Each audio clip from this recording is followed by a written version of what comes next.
Hello, good morning, good afternoon, good evening. I am assuming that there are people joining us from different time zones in the world. My name is Mags Hizon, and I lead what is called the Employee Experience Team in Unilever. I specifically look after our Southeast Asian region. So I am calling and joining all of you today from Manila in the Philippines. In the Southeast Asia region that I work with, it consists of 12 countries. So I look after 12 countries, including Australia and New Zealand. I have a team of 110 fantastic people, and our core job every day is to ensure that every individual employee in our region feel that they are in a safe and inclusive environment, and that they have the tools they need to be productive, and that they can enjoy specific moments that matter to them as employees, such as their first day in Unilever or being new parents. I'm also a mother of two children, Renee, 20, and Alonzo, age 11. And that's why I feel great today to be virtually surrounded by young people. Can you imagine? They say that the world now is 60% composed of millennials and Gen Z. So that's about what, 4.6 billion people combined who are ages very, very young up to maybe just below 40. Which also means that the topic of our discussion today affects this audience and this population the most, which is youth employability. Just to set context, just before I hand over the conversation to two of our great colleagues who will share their perspectives, their experiences, and insights with us. You may already know that there are about 1.3 billion aged 15 and 24 around the world today. 1.3 billion, but more than 13% of that population. So maybe give or take that 17 million people are unemployed, meaning they are available and seeking for work, but unable to land a job. But if you count those who are ready to work, those who are seeking jobs, or even those not trained for employment but want employment, the number goes up to 270 million. So it's a staggering number, and there are many reasons behind this concern around employability of our young people. A few of them you will already know, such as lack of education. And this is the basic skills of reading, communicating, computing, working with others, using technology, problem solving skills. So that's one. The other would be some additional training on top of education. So just the simple training of preparing for employment, like creating a resume, preparing for interview, learning new skills, or just simply discovering their own self confidence.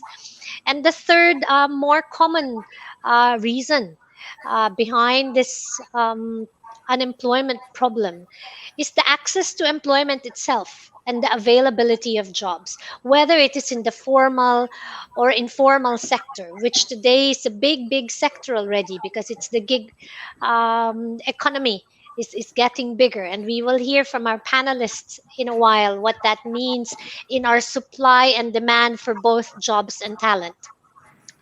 So it is common knowledge that the social and economic impact of youth unemployment is devastating, including the longer term impacts of unemployment amongst our youth talent.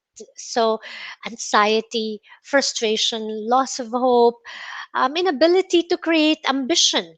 So I invite you to please, in the next 60 minutes or so, to please join us in a conversation as we try to understand the holistic ecosystem that we need to support our young talent to build thriving and fulfilling careers.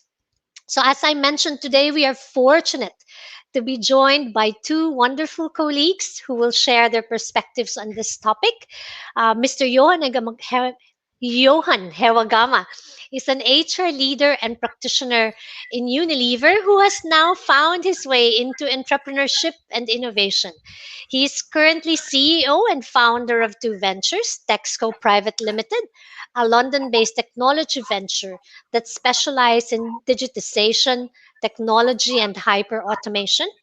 And the ambition is to help businesses grow through smart technologies and data driven insights. He is also CEO and founder of C Suite HR. It's a strategic HR venture that aims to transform businesses by integrating next generation HR practices into their current models and leveraging the power of tech and data to stay ahead of the competition. Also joining us is Miss Allegra Chan Harrison. Allegra is the International Programs Officer at Connexio, a digital skills training organization.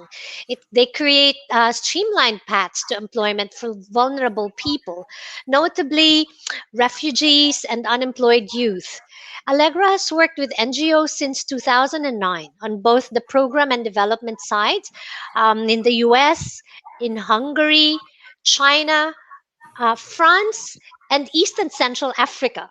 She brings expertise in communications, project management, and cross cultural coordination.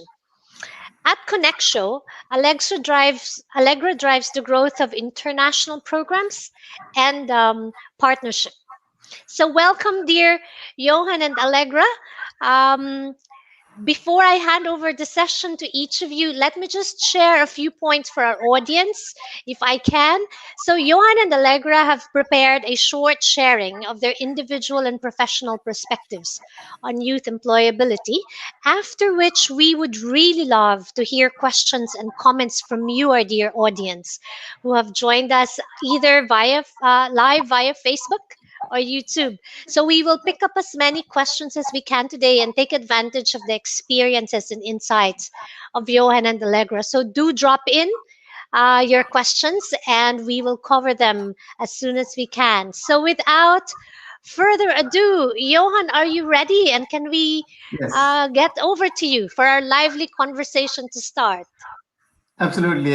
Thanks, Max. Thanks for the kind introduction. I think, I mean, to before I start, I think, in addition to both of us, I think there's like plenty of experience with Max, with a lot of gig, employment related stuff that you have been kind of into in your global stint, right? So I think you can also join that conversation in terms of so, I mean, just to kind of, I mean, I have covered a couple of slides, probably kind of just to give a perspective, just to build on what Max was talking about. So just let me quickly share the screen.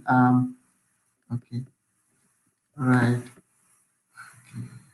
No. Right, okay. Okay, you guys can see the screen, right? All right. So just Yes, it is up. I can see it. yeah, so this is basically kind of a famous chart that I show to everyone now whenever I speak about a particular incubation that I am currently working on around career readiness. Um, Absolutely, the facts that Max have already started to talk about is really this some of the stats coming from Korn Ferry itself. They did a survey around on the future of work and the stats around the how big the problem is today and going forward.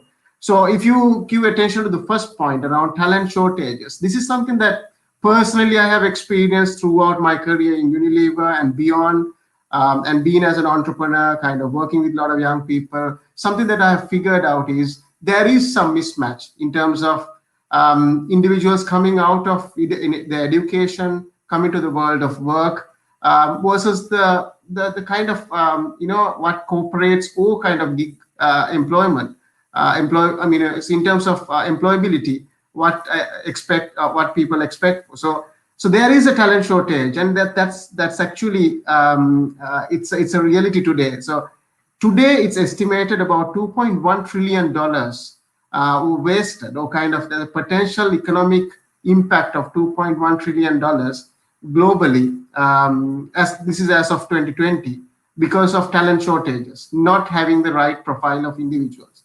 And this is estimated to grow in fourfolds by 2030. So the problem is going to get bigger. So approximately about 85.2 million individuals will be, are missing from the active employment. I mean, not really kind of being there to be found for, effective employment. So that problem is going to be around $8.4 trillion worth. So economic impact. So that's big. That's quite huge.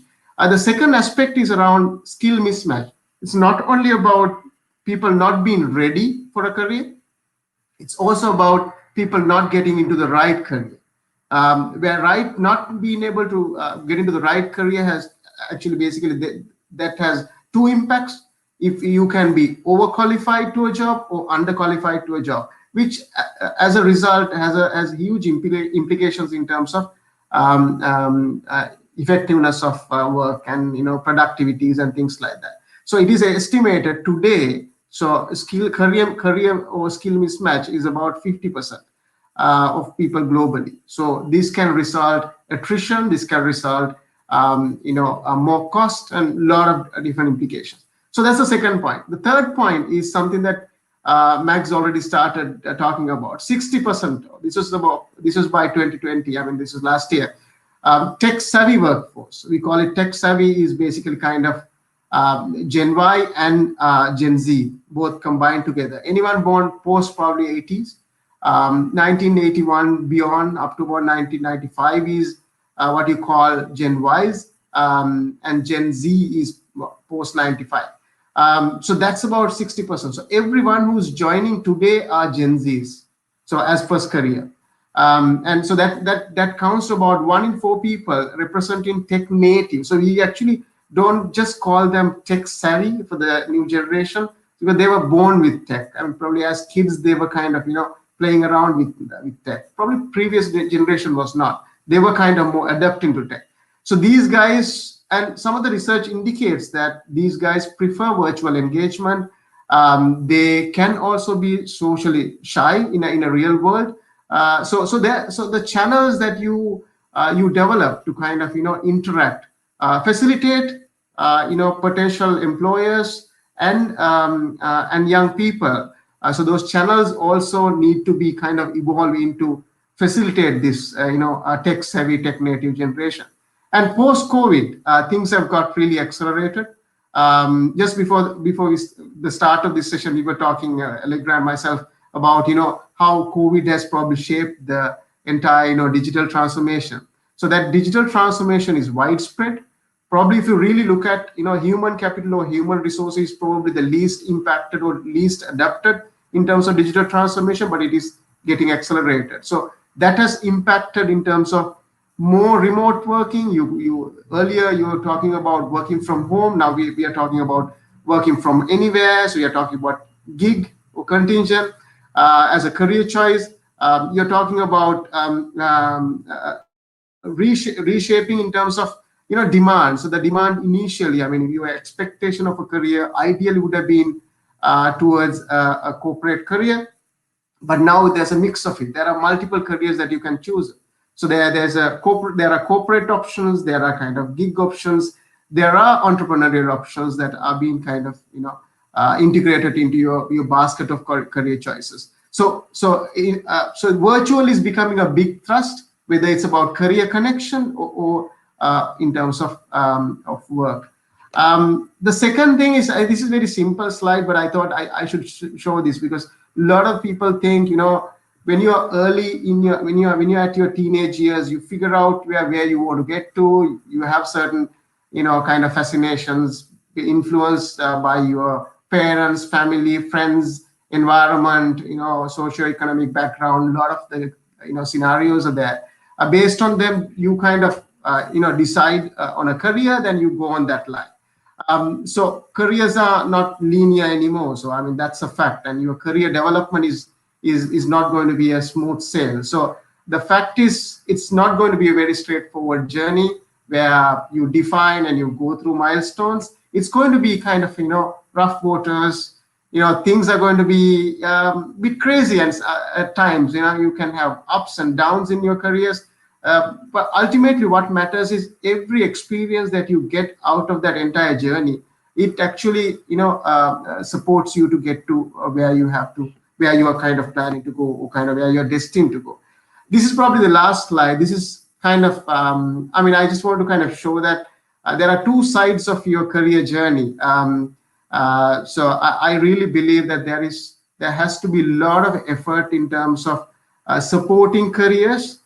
Today, if you really look at career guidance or career support globally, active career support is less than 1%. You've been personalized career guidance is probably provided to very elite set of people with fortunate to get that career support. But 99% of young people in their education or coming out of their education, they don't get a quality support in terms of careers. You have infrastructure available in certain countries than others. Probably developed countries infrastructure is better geared to support careers. But however, the traditional means of career support would mean you having a career guidance in your as a career service, as a government or kind of public service, as well as certain education institutions having their own career guidance units. But that's not really actively supporting your holistic career development. So if I give a little bit of attention to this chart, so in the middle you can see your successful career. I mean, success determined based on how you look at the at your achievement. Successful career combined with your personal well-being. Or yeah, there are lots of elements to well-being we talk about. It could be mental, physical, spiritual. So there are a lot of aspects of well-being, and so that entire thing combined together, you have something about your life fulfillment, where it could, I mean, certain companies or certain corporates talk about purpose currently, likes of Unilever, used to be in Unilever, Max is currently in Unilever. So we talk about purpose as a bigger thrust. So whatever it is, so you have the successful career combined with your personal well-being, and which kind of boils down to your life fulfillment. Underlying foundation of this entire journey is, there are certain things I wanted. I mean, these are things that I picked up, something that I kind of experienced. There could be more than this. Education and skills forms a big part of career. So it shapes you to get to where you are. Whether it's about digital skills you're talking about, social skills you're talking about, emotional skills. So emotional aspects of it. So there is a kind of a formal or informal education and skill development that gears us for ultimate career. And then there is an aspect around how closely you can get the support for you to be self-aware, figure out where your preferences are, where your strengths are, and to kind of craft your career. The third aspect is kind of, now it's actually it's been spoken widely, where around destination surveys, more data points, more support being given as kind of figuring out where your career can be. There are a lot of tools out there providing young people around, giving us simple questionnaire and providing some kind of aspects around where your destination can be based on the answers and other criteria that you provide. So that's probably the third aspect of it. And the career guidance forms a big part of it. Today, it's very kind of driven by the institutions, whether it's education or government institutions. I really believe that technology has a big part to play in that, and there is a lot being done around artificial intelligence, machine learning, into a lot of different areas. But in terms of career supporting, this is actually the biggest element of your human capital development. Early stage, the aspects that if you can provide individuals with more predictability, career choices that will actually build on to their future growth. So career guidance, I think there is a lot to be done, leveraging technology, leveraging big data, using machine learning. So I'm personally kind of invested in something similar to that, early stage incubation of a platform, trying to do something similar to Alexa for career. So very early stage into that, but I think the more people have to invest their time and energy around supporting young people to figure out their ideal careers early in their life. It's also kind of certain researchers showed that individuals with early stage having career kind of support, career guidance, have have more tendency to get into higher wage premiums, at least about 10 to 20% chance of getting into wage premiums if you have better career support during your teenage time. The next aspect is around career participation, where I think this is happening in developed world versus developing, where when you need during your teenage years, maybe 14, 15, 16, that time, you having, you going through part-time work experiences parallel to full-time education. It could be anything. It could be doing virtually doing certain work, or kind of physically doing some work, depending on your career choice. Career participation during teenage years really shapes you to kind of be ready for a career when it's the right time to move on. The last one, which is something that I really prefer, is around online technologies. What is doing to kind of connect people. So what I really believe is the career acceleration or career readiness is actually directly correlated to the type of engagement, the level of engagements they get with potential employers, or potential, kind of their choice of careers. Example, if you have more opportunities to connect with your potential employers and meet them more regular basis, you will actually be more geared to kind of be ready to kind of accelerate your career. So online technologies, I think, can do a lot in terms of connecting employers and potential candidates, not only for recruitment purpose, and way beyond that. Early stage, when they are very early into probably secondary education, or the tertiary education, connecting employers with these young people will help them to shape their careers for future. So that's about foundation. The top is actually what I call, like, I mean, why it looks like clouds is these are clouding your judgment around your careers. The first one that I want to pick up is about career concentration.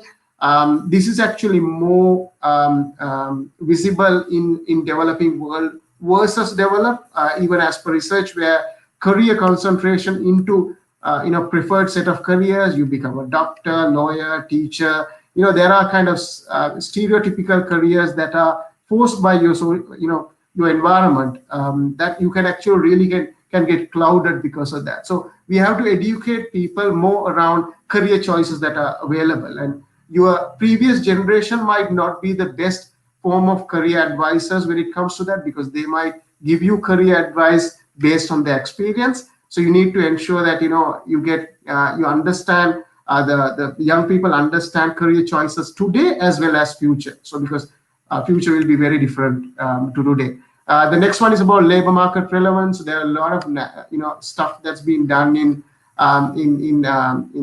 public sector around projecting what kind of opportunities that will be available, versus that individual expectations will be very different. So today they might want to get into some a particular career that they see as in demand, but in future it might actually change. So you have to align certain projections that are happening in the national level versus individual expectation. Third one is job realism. That's around, there are certain jobs because of artificial intelligence, hyper automation. There are a lot of things the digital transformation doing today around automating jobs. So there are certain jobs that's at a risk of automation. So you need to kind of educate individuals around, what to look for in future. How do you kind of build transferable skills where you can quickly move into a different path.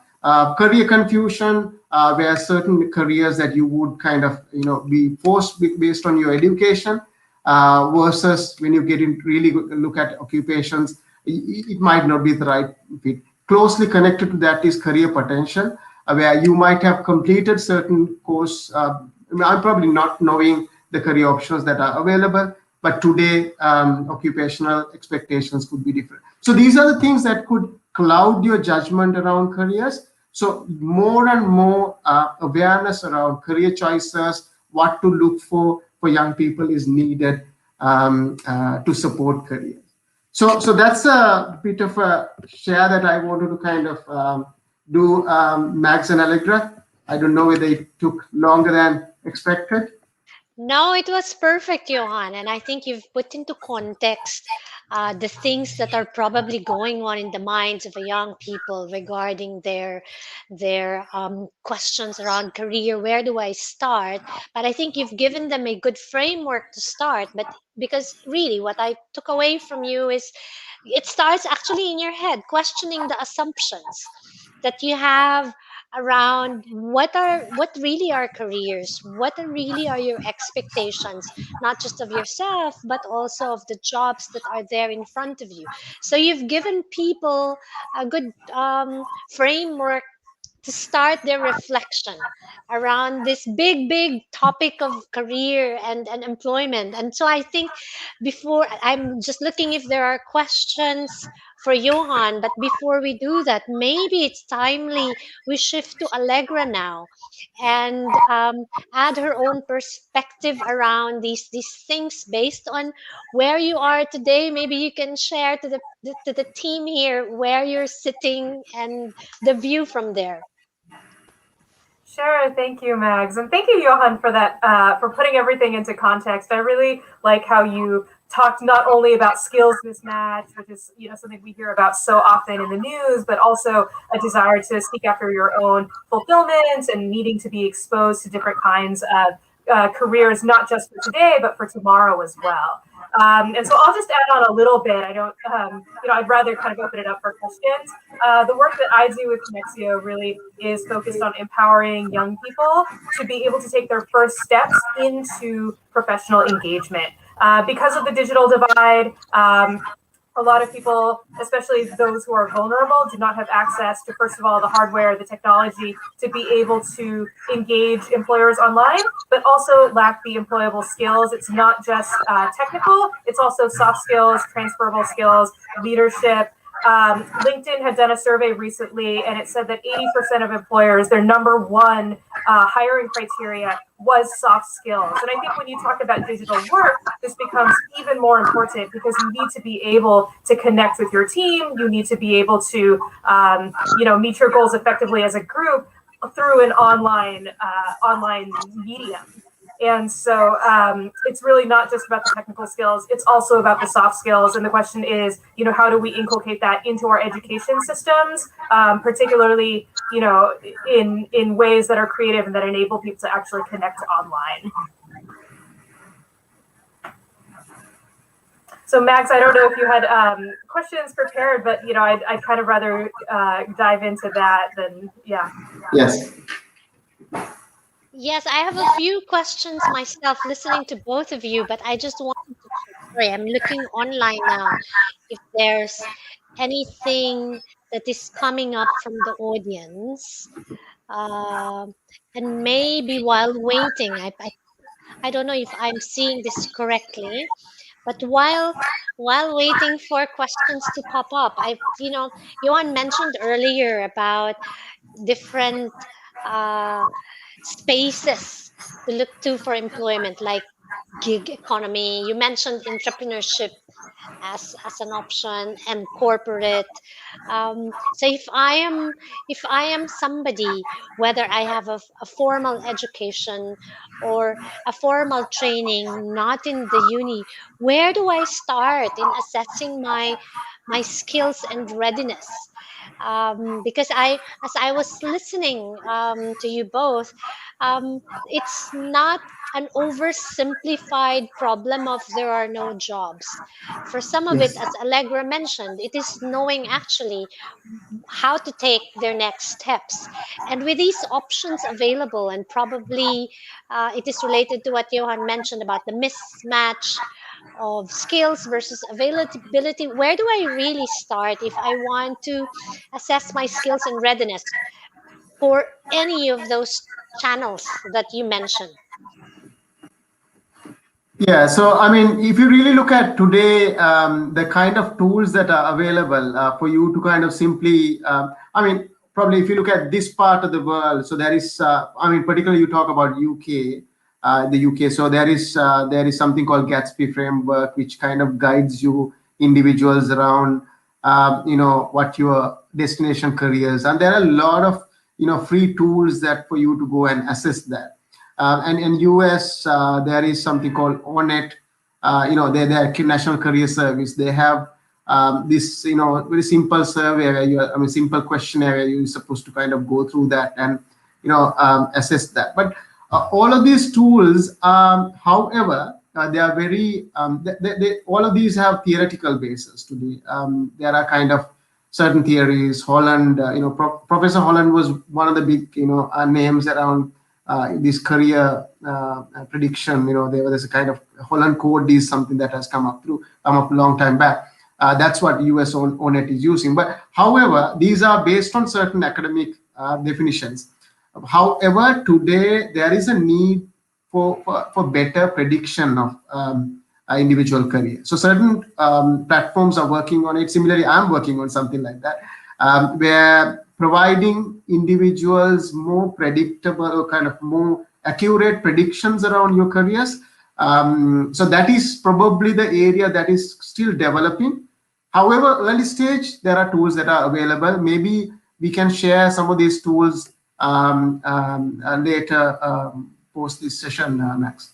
Yes, yes. Thanks, Johan. And I wanted to go to Allegra if you wanted to add to Johan's points, but there's a question for you related to what you mentioned earlier about soft skills. But maybe add if you want to add anything to Johan's response, and then I go to the question for you, Allegra. Sure. I mean, to add to Johan's response, I think obviously online tools are a great way leveraging technology to find your path. But I think another way to tap in is also through technology to just start reaching out to companies online, and they don't have Yes. to be even in your area. I think that if you sometimes you can feel really small when you're just getting started. I know that for the students that come through Connexio's programs, often the young people we serve have not even started secondary school, and so they feel, why would anybody respect me if they hear from me that I want to talk to them about their career? But I would just want to assure anyone it's really not the case, and you won't know until you ask. And so, again, if you do a little bit of research, how to write an outreach email, how to ask somebody for even just 15, 20 minutes of their time to talk about their field, to talk about what their role is. You can use LinkedIn to stalk people and figure out, what it is like on a day to day that somebody actually does in their career. And does this sound interesting to you?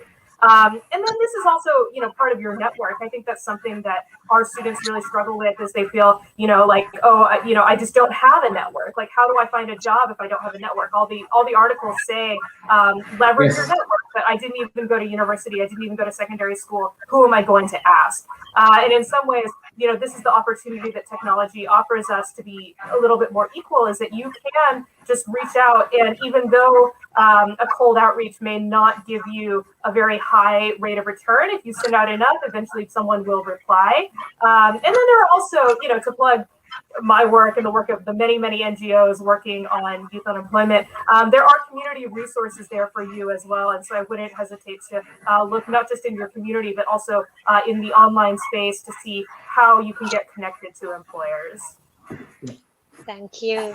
Thanks, Allegra. And I think in this question in the chat box, actually, you've alluded to some answers, perhaps, but I will ask you the question nonetheless because it is around the sources to support with career development, and you've mentioned a couple.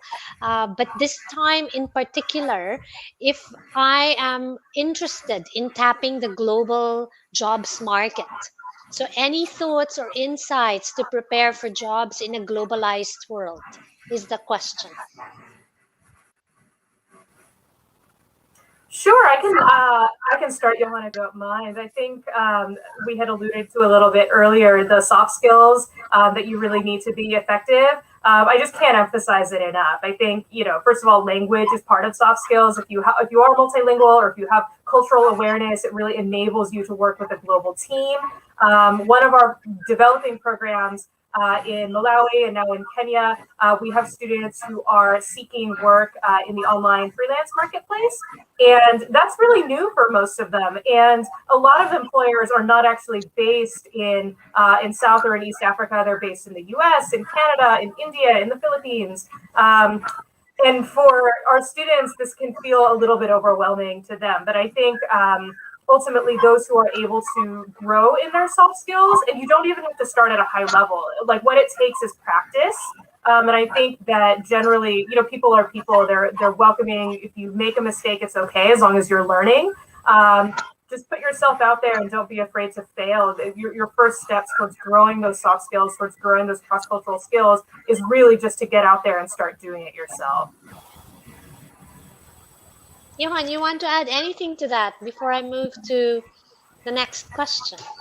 Yeah, I think, I mean, like, so probably to support what Anika was saying, even for the previous point, in terms of, I think, okay, why is this technology, what I was talking about is there, but then in terms of career support, I think that's your best support is probably people around you, because you have your community in terms of your university or your alumni. So there is kind of a network of, probably you definitely have a community around you. That's what I earlier said. Your previous generation is probably the worst career advisors for you. I mean, I'm not to kind of intimidate anyone, but to be very honest, because the way that technology and everything has evolved, the kind of career choices have changed. So you definitely need to reach out to people very close to your age bracket to kind of to support you in terms of career support. So I think that's probably the first source, and as she said, I think your corporates surrounding you, and Max, you can probably add the kind of work that likes of Unilever is doing, kind of reaching out, ambassadorship programs to career events, and a lot of innovative stuff being done, likes of Unilever. So there are certain companies that are kind of reaching out to young people and trying to do this. I think we just need to amplify this. So that's Yes, and I think you're right. Maybe really getting yourself out there. We've worked in Unilever with people who are not in the formal education sector. So those who have skills but didn't go to university or to a college. And these are mostly driven by our brands. So in India, we have a big brand called Glow and Lovely, and they have helped women prepare for skills in an office setting, whether it's typing out things in a computer or putting up a communication statement for people. Or in Africa, of course, people would have heard the help that we have received from a lot of young people in our Life Boy brand ambassadorship program. So we have chosen several young people who have the soft skills that Allegra mentioned, ability to communicate with others, so that we will, and they were involved in our research for our brand just to understand what are consumers looking for. So interviewing people, interviewing children, and I think hopefully through these experiences they gain a few skills that build their confidence to find more and increase their informal soft skills, if I call it that way. So there is one question in the chat maybe that I should go to, but before that, uh, I, before I go there, so you've mentioned soft skills. Allegra mentioned language as an example. If you're multilingual, there's an advantage. Johan, you mentioned that just tapping on your own personal and informal network as a source of advantage for exploring careers and sources for development. Johan, this is more for you. You mentioned purpose a couple of times earlier. So soft skills, language skills, ability to tap into your network, and if you add in purpose, why is it important? Yeah, so I think this is something that I think the individual revelation also kind of, coming from Unilever there at the time that, there was a lot of talk about purpose. So I think what I've kind of really understood is kind of when you're early in your teenage life, or when you are shaping your life, there are a lot of experiences you get. Only thing that you don't get is kind of understanding really about yourself, understanding where your passion is, what you what you prefer, where you get your energy. You talk about all of those things in you go to a purpose, right? The For me, it's about what you feel the best, where you feel the best, where you gain energy versus draining energy.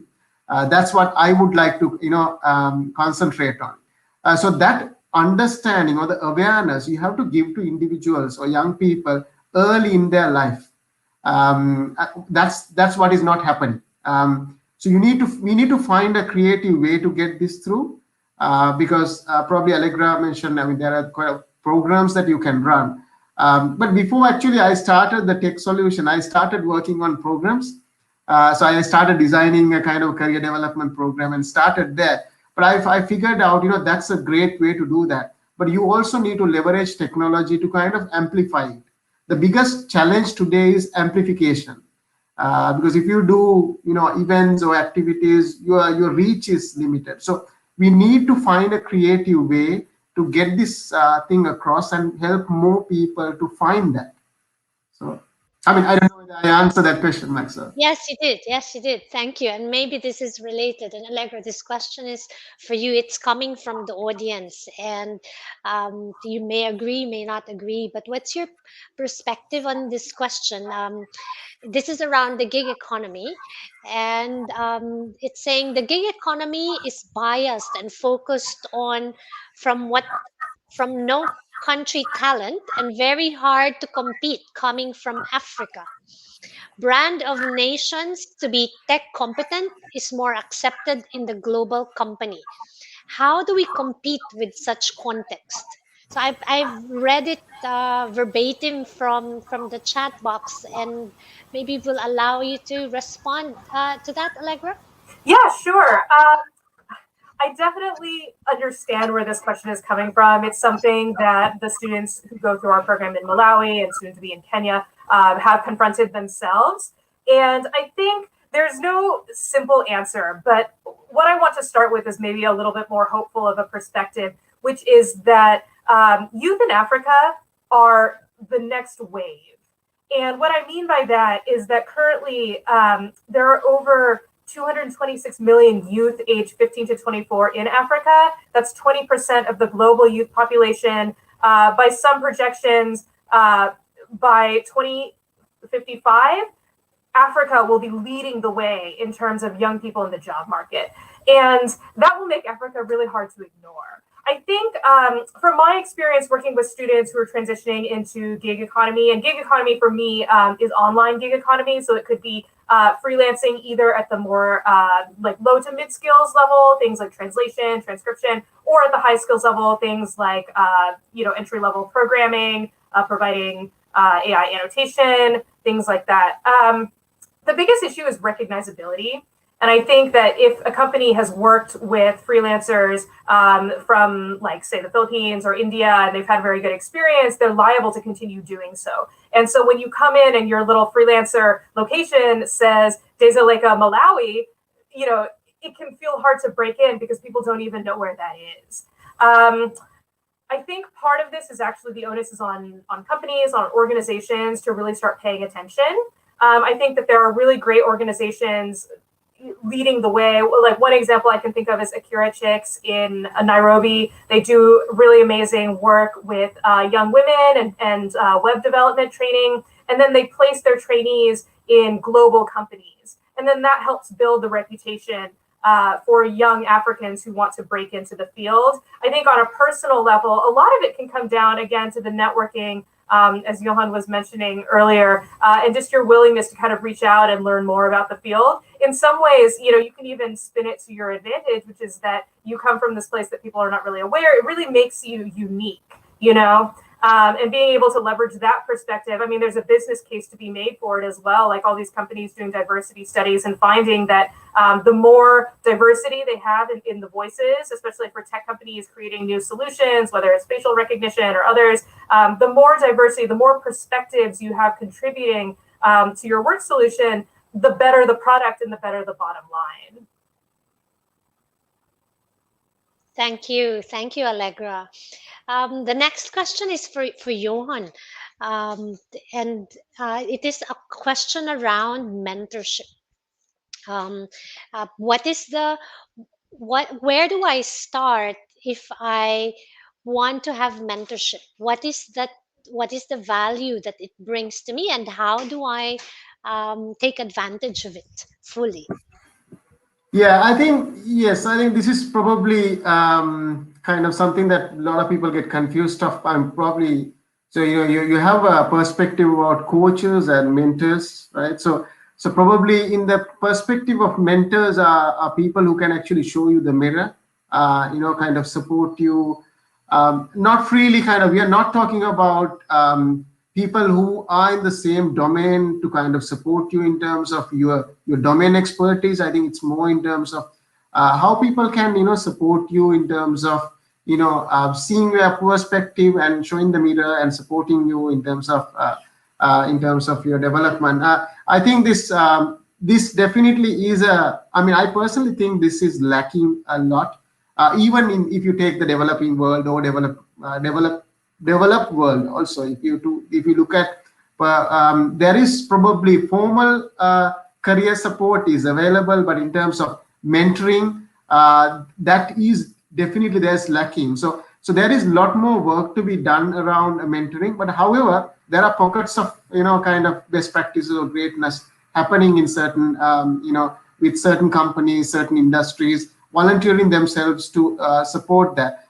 That's in terms of the corporate setup. But more than that, I think there could be educational student bodies or kind of education institutions who can leverage on the alumni who have been successful alumni to kind of bring them back to mentor the existing young population. So I think that's probably the more that, as I earlier said, closer they are to the age bracket and the context, it's easier for them to relate to the young people, because technology evolution is so rapid. People, if you skip a couple of generations, you don't know what these people are talking about. So mentoring in this context had to be people who really understand the context of this youth and where they are.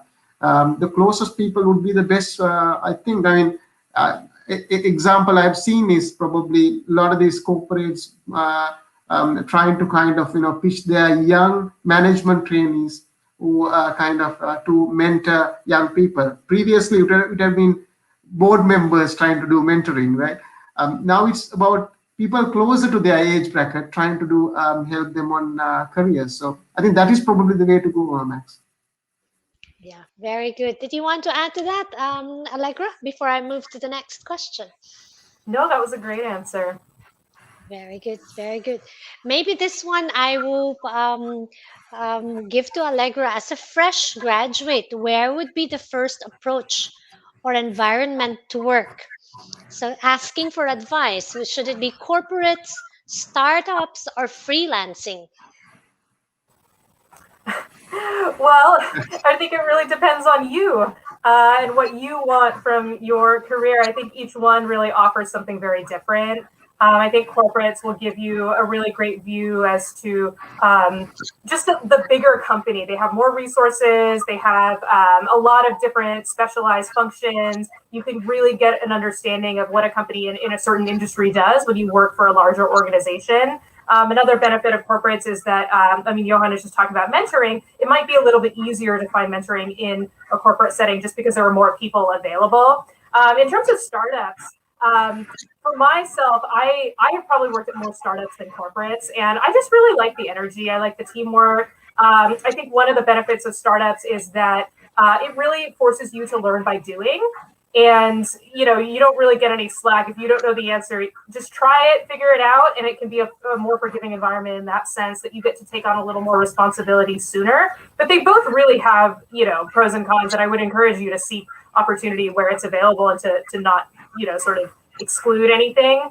And it can be a feel as well, like, rather than do I want a corporate, do I want to start out? If you meet the team, your immediate team, I think, will inform, whether it's a good fit, probably more than the type of organization. And then in terms of freelancing, It's a good question. It really depends on the skills that you have. I think if you're, for example, like in a technical profession that lends itself easily to freelancing, it's actually a really great way to make a lot of industry contacts that could transition later into corporate or later into a startup. Through a connection you have freelancing. So, for example, one of the biggest markets for online freelancing that we work with is web development, and there are relatively short-term contracts, like maybe 2 months, 6 months. But you can really, A, grow your portfolio, and B, get a sense for where the industry is headed because you can take on multiple clients. Yes. And Johan, you've also worked Yeah, across I have all done three almost spaces, everything, isn't right? it? Some practical uh, advice from you Yeah, before we move to the next I, question, I've because kind of you've been done. in I all mean, I three. started. Yeah, I started with corporate, kind of not really freelancing, but done startups, and I understand the kind of So when I was in corporate, I thought it's crazy to do anything other than that because I mean, it's a fantastic growth and things like that. But when I stepped out and kind of became an entrepreneur, it was like I mean just bigger learning. I like say I got better learning there. So I think the difference is this. I was talking about this, like when you are teenage years, if people can get experience, this actually shapes your perspective. I think people have to get all of it. Probably do a little bit of freelancing, to kind of experience a little bit of startups, and also have corporate. And if you do, different aspects, when you experience only, you understand where you fit in. Unless you experience, you think where you are is the best place. Even if you don't feel great, if you don't perform well, you still feel you have a way to kind of, you have a space to improve. But in reality, sometimes you might not fit in corporate. If you're not successful, it doesn't mean end of the world. It could mean that you are better suited in somewhere else. So I think giving that experience is the key, Max. So that's what I feel. Yes, that's true. That's very true. Allegra, in your work with Connexo or in your past NGO work, have you ever run a fellowship program with universities to prepare students for job readiness? Is there any pilot program that you could recommend for these students who want to start something in their universities? Yeah, so a good resource I can recommend is actually if you go look at the MasterCard Foundation, they have an amazing track record of running these exact types of programs. They like to specialize working with universities. My work has a little bit more been for those who didn't necessarily have the privilege of attending university. So I can't personally recommend one, but I have worked with MasterCard Foundation, and I do know that they do a really amazing job. And their scope is extremely broad as well. I think if you're able to connect with one of their funded organizations, and you have an idea for how you want to implement career readiness, or even a summary of what you need the most as a young person in university, there's probably fertile ground for a pilot program. Very good. Thank you. Thank you. Did you want to add to that, Johan? No, that's perfect. I mean, probably not in that capacity. I'm more kind of, I'm looking for technology solutions for that. So I'm in a different space with it. So So between both you, Johan and Allegra, you mentioned a few times about digital skills. And I know that, well, at least in my experience in Unilever, depending on who you ask, they have a different definition of what digital is. So while waiting for the next question, so if I'm a young talent and I hear that digital skills is very important for me to land that dream job of mine, what does it really mean? Will you be able to break it down? Because I think between the two of you, you have more credibility to talk about digital skills than some of my colleagues that I work with. so yeah, Allegra, I want to start, or I mean, this is my Yeah, go ahead. yeah. So I mean, like, so I have I mean, this is something that I mean, post Unilever, something that I have really been into, Max, in terms of digital. And I have, like said, a combined skill of analytics also. I think it's needed.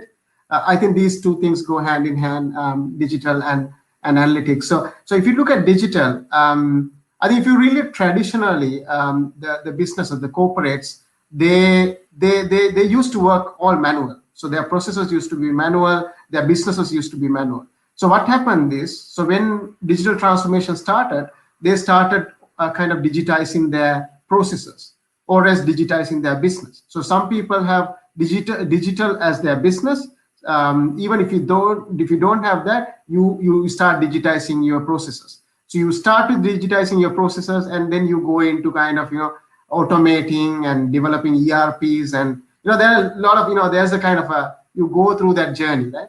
So when it happens, to new workplace, when individuals join new workplace, there are a lot of tools that are there for you to kind of play around with. So that's the first part. The second, when you get into a new workplace, you are supposed to be more efficient, because you are supposed to be more efficient than your previous generation, because technology is available and your analytics are available. So for you to be efficient in your job, you have to be aware of kind of tools that you can integrate to your work. So I think that is probably the digital seminar. So yesterday I was talking to a student group, and they were talking about project management skills and all the Jira to Slack to all the tools that we're talking about. That's one aspect of it. And day to day, for you to operate like this kind of technology, or kind of, when I started using Zoom way back in 2015 when I was in the global job, but then a lot of people didn't know about Zoom at the time. But look at what happened with the COVID, right? So likewise, the technology keeps kind of evolving, and if you are not aware about the tools that are out there, you will be inefficient compared to your colleagues. So I think that's the bottom line, Max. Yes, yes. I like your take on it.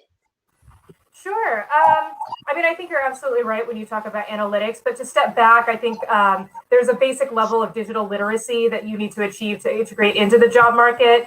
For those of our students who don't have that, that's really the first step. And so really what we find is that most of our students, they're able to use their mobile phones. There's no question, it's very fluent. But when you put people in front of a desktop, they may not have the same sort of fluency. So I think that's step one. Past that, it is sort of, being fluent with the IT tools. And then to go a step further to understand analytics, it really helps you, as you said, Johan, put in place processes to make your work more efficient. I think there's also a level of specialization, just sort of depending on what industry you'd like to get into. Obviously, if you want to become a coder, there's a path for that. I also think that, data is informing everything, like big data, AI, everything. If you have data skills, I think data is becoming one of those transferable skills that will help get you kind of where you need to go. Yes. Thank you. Thank you. My next question. We stay with you. But before that, just some encouragement from someone in the audience, Kim Dessa. And if I'm pronouncing your name incorrectly, That's apologies in advance. But she's saying they are having an awesome time and sending her thanks. So thank you for great. that encouraging word. And I'd like to stay with Allegra for a moment. In case you're working with Kenya specifically, I think this question is coming from Kenya. And if you can tell us the work that you're doing in Kenya in career development and some success rates to secure Sure. jobs for the youth. Sure. So Connexio will be launching in Kenya in the fall. The program prep is rolling. So, from my perspective, I'm like, we are operating, but not necessarily at a student level. So what I'll do instead is give some points of reference from our Malawi programs. In terms of success rates, it really depends on what kind of success you're looking at. We've had really good success with our programs in terms of allowing people to raise their income through freelancing. And because we focus on vulnerable people, it can look very different depending on the person. So for example, a woman with young kids who's looking for additional income to support herself while she's got her hands full with young ones, it might look different from someone who's really trying to launch a career into a certain area. I am proud to say that all of our students have managed to raise their income through online freelancing. On average, we start with a baseline of $0 a month. Like those who come to us are unemployed, and therefore, their baseline is zero. Post program, the average is about $500 a month earned through online freelancing, and that could be a supplement to other income, or it could be a standalone income on. And I think the thing to note though is that no matter where our students are at, I think the longer term success is really what matters. It's not just, did we allow everyone to raise their income? Did we teach everyone, these specific set of skills? It's also, did we teach people to teach themselves so that when they understand where the skills market is going, are they able to adapt with the freelance marketplace? Are they able to use this as a stepping stone to build to further education. Maybe the next step is going to university. Maybe the next step is, because we've taught digital literacy, that people are able to enroll in like a Udacity course and get certified in, data analytics, for instance. So for that, we've seen people take different paths, but I think in terms of our impact, that is what I'm proudest of. If you're interested in Kenya, maybe another resource I would recommend checking out is the YMCA in Nairobi. And they have programs, that are remotely accessible all over Kenya. But they will give you a lot of really good resources as to, ways to integrate into an actual job and not just do training. Thank you. I'm looking at the time, and we have reached the top of the hour, which means we do have a few more minutes left. And I'd like to maybe ask if there are more questions from the audience, so that we can use the remaining time that we have with Johan and Allegra. And while waiting for questions, I know that the question was specific to Kenya, but maybe I would just mention a site or a platform, and I'll ping it later in the chat so everyone could see. It's called Level Up, levelup.unilever.com. It actually started in South Africa. I am not sure if we have also launched it in Kenya, but it is a platform. It's an online platform specifically designed for young people to look at programs that they could enroll in online on things like digital finance skills, project management, and some bite sized courses on data and analytics. Do check it out if you have the time after this call. Level up that unilever.com. Any other questions? Because to be really honest, I've run out of questions for these two because they just answer everything. And I'm looking at my notes. What else was I interested to hear about? Yeah. Uh, do you have any questions for each other?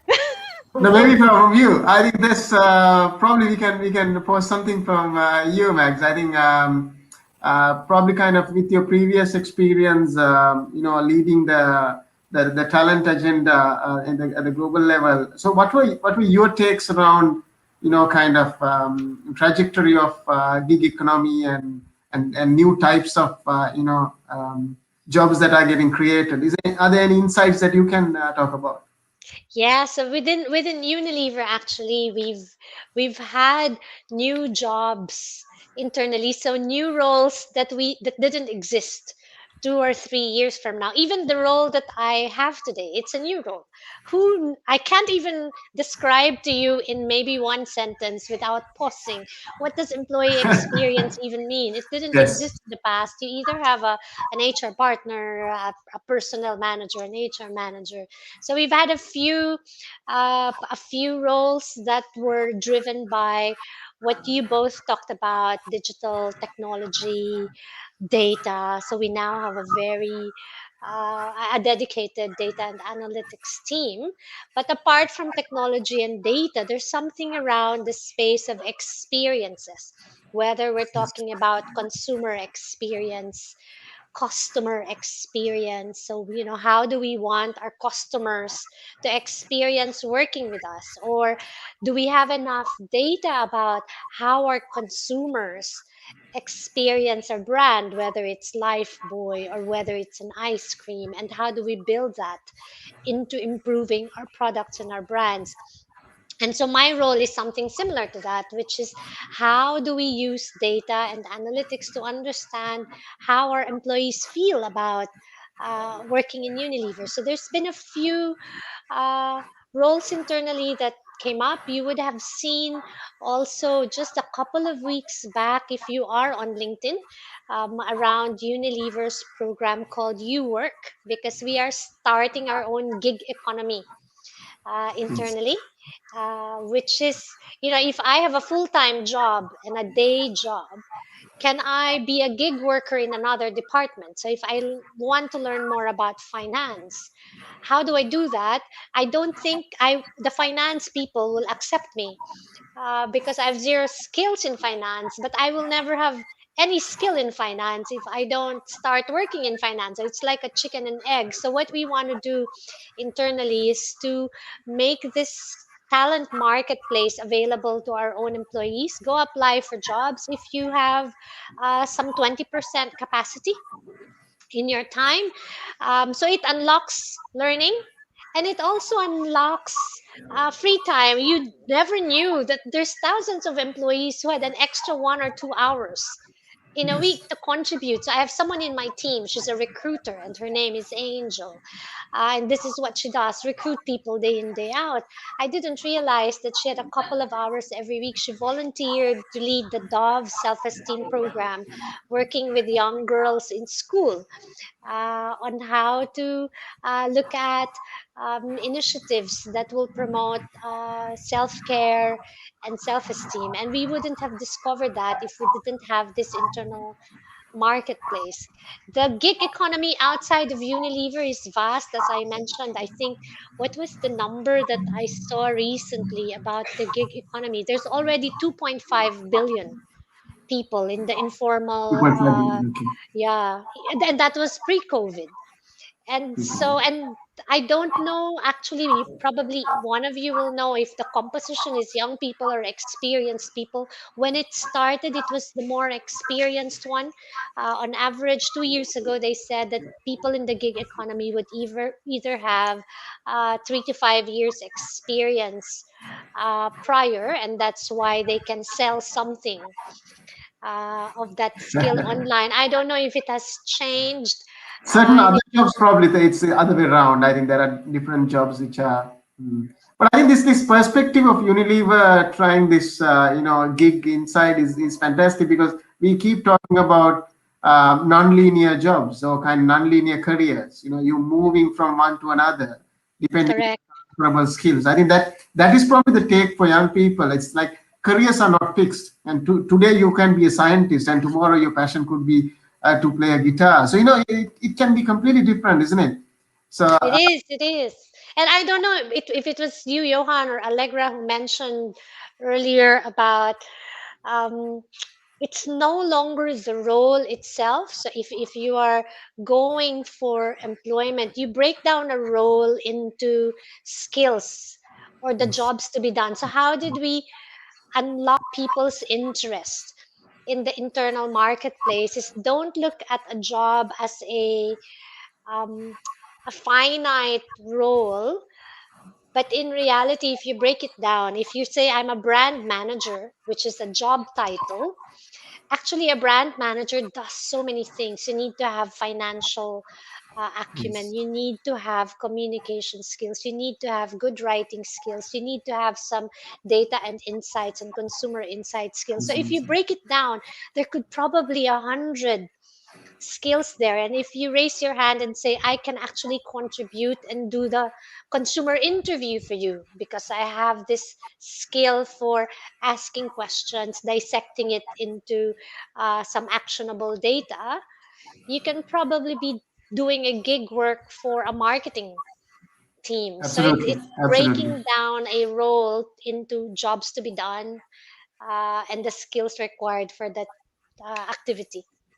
Yeah, absolutely. I think the perspective sometimes could be like, I mean, when you say developer is a developer, but if you are in development, like say, when you say developer, you have front end developer, back end developer. There are lots of different kinds of development, right? So gig work can be certain specialized, also. So, yeah, Allegra, is how much does cultural differences vary for these things that we are talking about? So when we talk about gig economy or even digital savvy, you've worked in different geographies. Have you seen significant geographical differences in the requirements to be successful in starting up a career? To be honest, I think people are people, and there certainly are cultural differences to be aware of. I think particularly in communication, if you can learn how people communicate, and that has to do with like the broader cultural, but also the individual themselves. But at the heart of it, I think if you are there to be a team player, if you are there to help people achieve their goals, like if you as a contractor, as a freelancer, as a gig worker, understand what your employer wants and you help them drive towards that goal, and it might not even be in the role that they give to you in your specific contract. I think if you see the needs and you kind of have an idea for how your role can grow, that's one way we've seen our students be really successful. Those things are universal.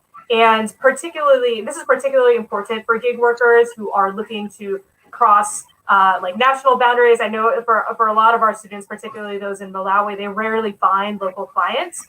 It's changing a little bit.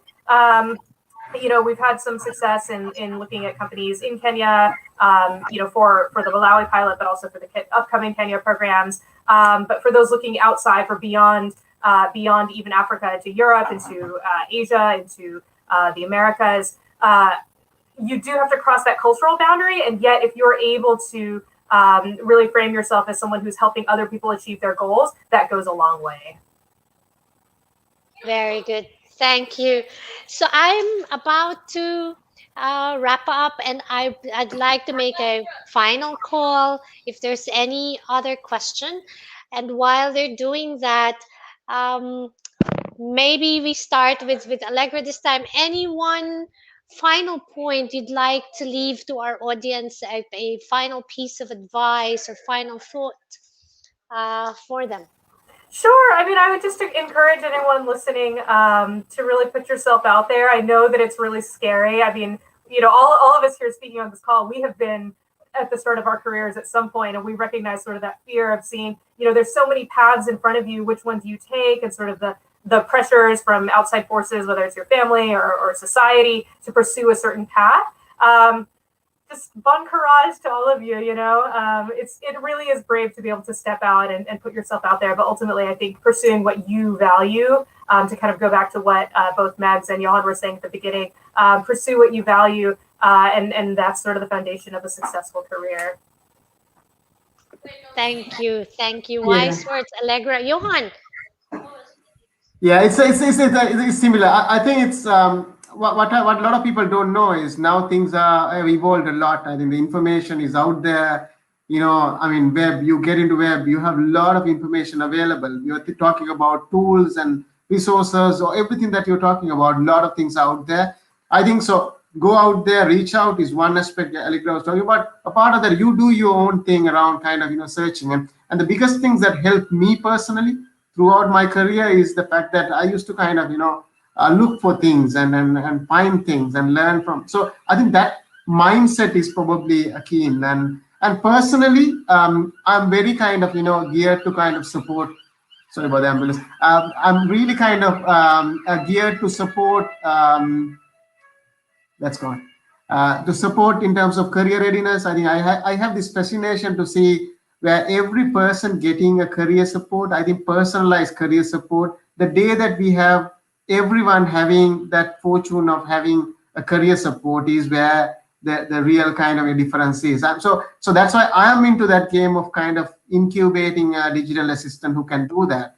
I think a lot of people are moving to that space. I think we need more people, more professionals, more institutions to get to that space and reach out to young people. So. Thank you. And with that, on behalf of both Allegra and Johan, we want to thank you for spending the last, 70, 80 minutes with us. So I hope that you've picked up a few things to start you with. I think I'm encouraged that you all chose to spend your hour and 15 minutes with us. I think, as Johan mentioned, get out there. This is the start. It's actually a great start. Just getting yourself out there, listening to us talk about different things in the last hour or so.